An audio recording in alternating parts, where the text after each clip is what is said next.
म्हणजे अत्यंत थापाड्या माणूस जसं म्हणतात, त्यांचं मोदी आडनाव नसतं तर कदाचित नरेंद्र थापा असं आडनाव राहील की वो कभी नेहरू बनना चाहते हैं पर अकल नहीं, वो मनमोहन बनना चाहते हैं लेकिन डिग्री नहीं. तिने सांगितलं 7 फेरों की गॅरंटी तो मुझे भी दी थी. या माणसाजवळ गॅरंटी नावाची कोणती गोष्ट नाही. किंचाळणारे नेते देवेंद्र फडणवीस यांनी महाराष्ट्राच्या राजकारणाला कलुषित केलेला आहे. याच्यासाठी गुन्हेगार असलेले 3 लोक आहेत, देवेंद्र फडणवीस, एकनाथ शिंदे आणि अजितदादा. ॲडव्होकेट आसिम सरुद्दींनी नरेंद्र मोदींना थापाड्या म्हणून थापा मारणारा व्यक्ती असं संबोधले. नरेंद्र मोदी आपल्या पत्नीला 7 फेऱ्याचं वचन घेऊन जीवनभर सांभाळण्याचं वचन दिलं होतं, पण त्यांनी आपल्या बायकोला दिलेलं वचन पूर्ण केलं नाही. ते देशाला दिलेले वचन काय पूर्ण करणार असं म्हणून नरेंद्र मोदींना धो धुतले. निर्भय बनवच्या या कार्यक्रमात आसिम सरुद्दी नेमके काय काय म्हणाले ते आपण या व्हिडिओमध्ये पुढे पाहू.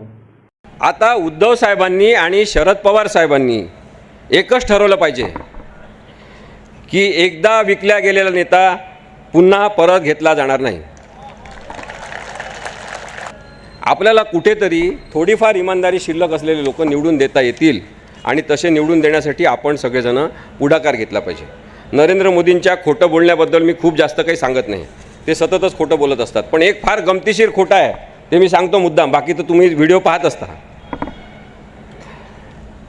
म्हणजे अत्यंत थापाड्या माणूस जसं म्हणतात, त्यांचं मोदी आडनाव नसतं तर कदाचित नरेंद्र थापा असं आडनाव राहील. हे म्हणतात 8,50,000 संडास एका आठवड्यात बांधले. 84 संडास म्हणजे याचा अर्थ एका मिनिटात बांधले. म्हणजे याचा अर्थ 5 सेकंदात 7 संडास बांधले. आता साधा विचार करा, इथे सगळ्यांनी 5 सेकंदात 7 संडास बांधतो हा माणूस, तेवढ्या वेळात आपली होत पण नाही. एवढं जास्त खोटं बोलायचं असते का? आणि लोक ऐकतात. मग कधी सांगतो की दररोज एक युनिव्हर्सिटी मी काढतो, दररोज IIT एक स्थापन करतो, हर दूसरे दिन एक IIM में निकालता हूँ. काही खोटं बोलता तुम्ही. एक लक्षात घ्या की आपल्याला ते प्रचंड महामूर्ख आणि बिंडोक समजत आहेत. त्यामुळे आता अलर्ट होण्याची गरज आहे. हे दाखवून दिलं पाहिजे की आपण सगळे ओरिजिनल डिग्री असलेले शिकलेले लोक आहोत.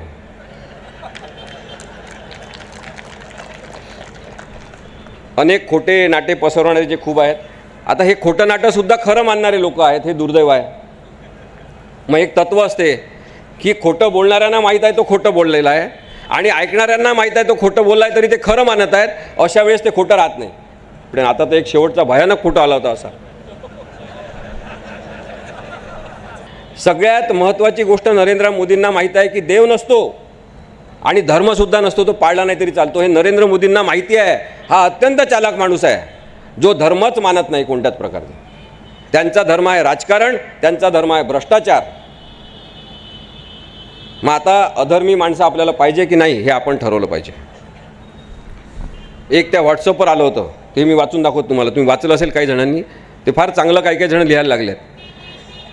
त्यांनी असं लिहिलं की वो कभी नेहरू बनना चाहते हैं पर अकल नहीं, वो कभी शास्त्री बनना चाहते हैं पर सादगी नहीं, वो कभी इंदिरा बनना चाहते हैं पर कलेजा और जिगर नहीं,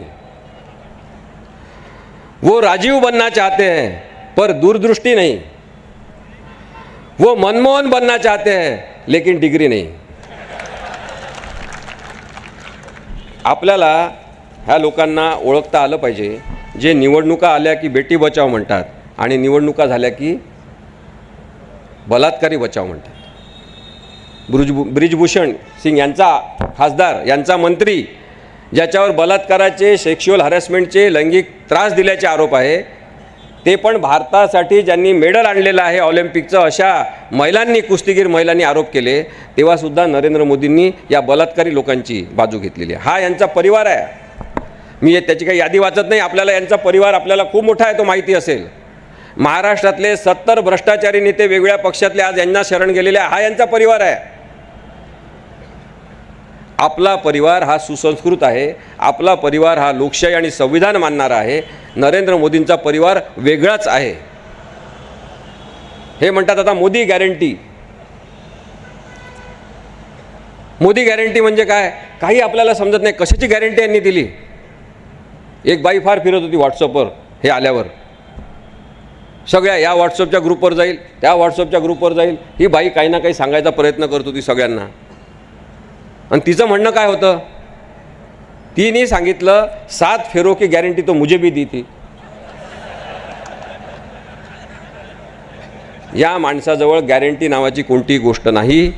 आपण लोकांना उल्लू बनवू शकतो याचा प्रचंड आत्मविश्वास आणि त्याच्यामुळे फुगलेली छाती, याच्यातून आपल्याला तावडीतून या संविधान सोडवायचं आहे. आणि म्हणून ही लढाई आहे. मला शेवटचा मुद्दा मांडला पाहिजे की या महाराष्ट्रातले भाषणखोर, जसं दरोडेखोर शब्द असतो तसा एक नवीन शब्द लक्षात घ्या, भाषणखोर. महाराष्ट्रातले भाषणखोर किंचाळणारे नेते देवेंद्र फडणवीस यांनी महाराष्ट्राच्या राजकारणाला कलुषित केलेलं आहे.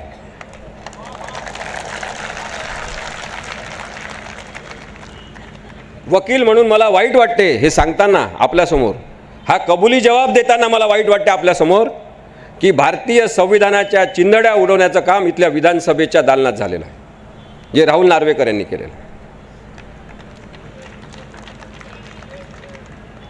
मला हे सांगताना वाईट वाटते की इलेक्शन कमिशन ऑफ इंडियानी कोणत्याही प्रकारचा कायदा न पाळता जो निकाल शिवसेनेचं ते धनुष्यबाण आणि शिवसेना नाव एकनाथ शिंदेंना देताना वापरलेला आहे, जो अधिकार त्यांनी राष्ट्रवादीचं नाव आणि घड्याळ चिन्ह अजितदादांना देताना वापरलेला आहे, तो बेकायदेशीर आणि घटनाबाह्य प्रकार आहे.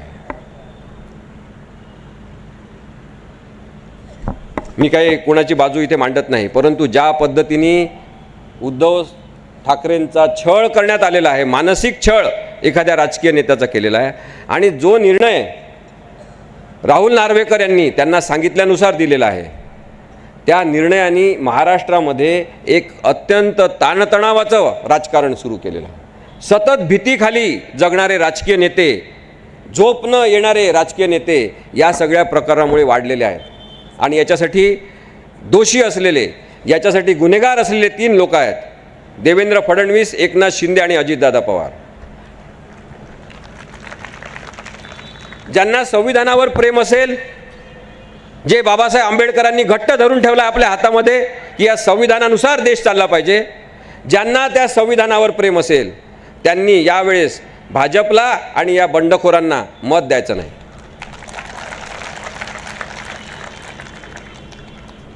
सर्वोच्च न्यायालयाने आपल्या निर्णयामध्ये स्पष्टपणे सांगितलं की यांनी ठरवलेला व्हीप, त्याला दिलेली मान्यता बेकायदेशीर आहे. सर्वोच्च न्यायालयाने स्पष्टपणे सांगितलं 123व्या परिच्छेदामध्ये की एकनाथ शिंदेंना गटनेता म्हणून मान्यता देणं, राहुल नार्वेकर विधानसभा अध्यक्ष यांचा निर्णय बेकायदेशीर होता. अनेक निर्णय त्यांनी दिले आणि त्यांनी सांगितलं की हा विषय जो आहे तो पक्षांतर बंदी कायद्याचा आहे आणि पक्षांतर बंदी कायद्याच्या 6व्या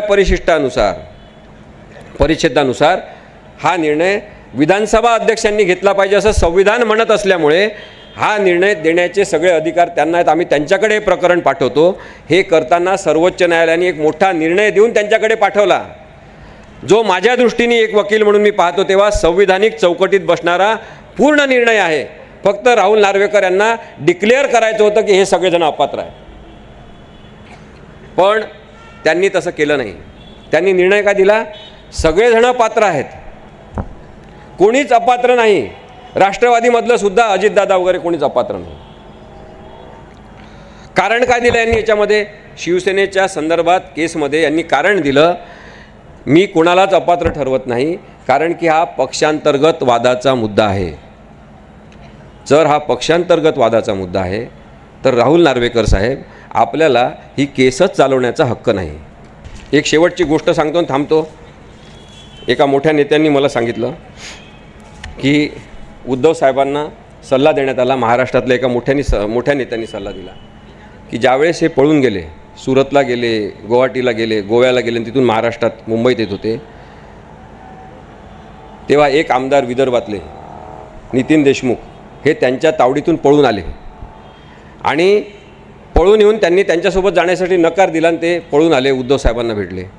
तेव्हा त्या महाराष्ट्रातल्या मोठ्या नेत्यांनी उद्धव साहेबांना सल्ला दिला की तुम्ही मुख्यमंत्री आहात, जसे मुंबईमध्ये यांचं जसं आगमन होईल एकनाथ शिंदेंचं, तुम्ही यांची तक्रार घ्या आत्ता नितीन देशमुखांची की माझं अपहरण करण्याचा प्रयत्न केला म्हणून, आणि लगेच आल्या एकनाथ शिंदेंना उचला, आतमध्ये टाका.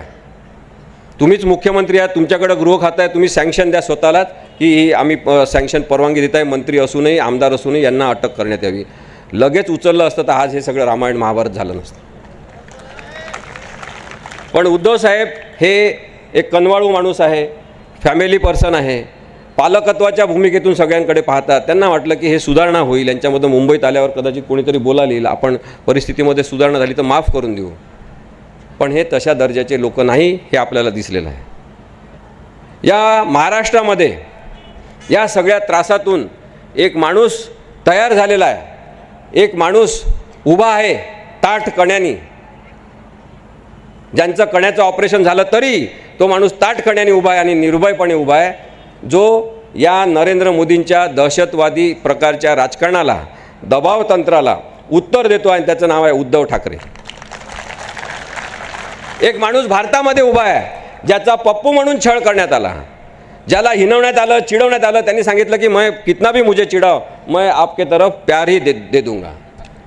मोहब्बतचं दुकान लावणारा हा माणूस निर्भयपणे उभा आहे नरेंद्र मोदींच्या हिंसाचाराच्या विरुद्ध, भ्रष्टाचाराच्या विरुद्ध आणि अमित शहाच्या दडपशाही विरुद्ध. त्याचं नाव आहे राहुल गांधी.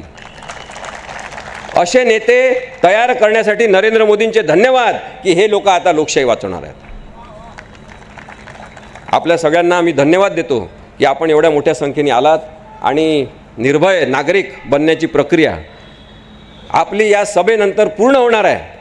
आणि आपण आता अनेक लोकांना हा संदेश द्यायचा आहे की आपल्याला संविधान आणि लोकशाही वाचवण्यासाठी मतदान करायचं आहे. आणि ही निवडणूक नरेंद्र मोदी, भाजप विरुद्ध भारतीय लोक अशी असणार.